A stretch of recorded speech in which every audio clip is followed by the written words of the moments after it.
I am very optimistic about Iraq. I think it's going to be one of the great achievements of this administration. You're going to see 90,000 American troops come marching home by the end of the summer.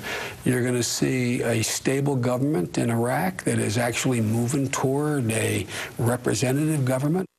Vice President Biden took credit for success in Iraq after he, as a senator, wanted to partition the country into 3 sections, and both he and then Senator Obama opposed the troop surge. Senator Jim Inhofe, a member of the Armed Services Committee, says you cannot oppose the surge and then claim it for your legacy. When Joe Biden was in the Senate and when Obama was in the Senate, they authored and were the chief architect of the resolution opposing the surge. The vice president also took credit for the troop drawdown. You're going to see 90,000 American troops come marching home by the end of the summer.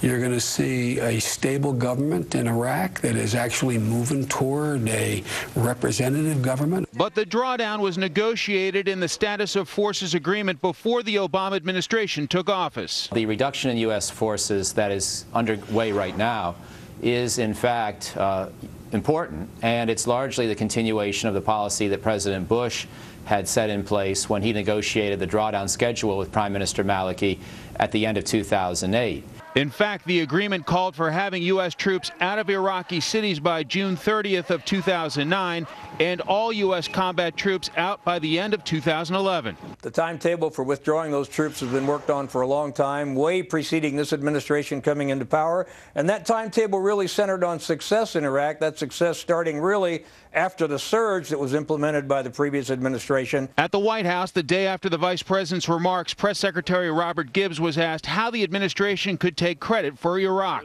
Well, putting what was broken back together and getting our troops home, which we intend to do in August of this year. And then Gibbs suggested Mr. Obama was a critical factor before taking office.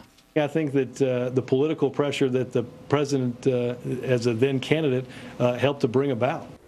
Experts suggest another major step for Iraq, or a major test for Iraq, comes March 7th when provincial elections are scheduled to be held, noting a peaceful transfer of power is a key step for a young democracy.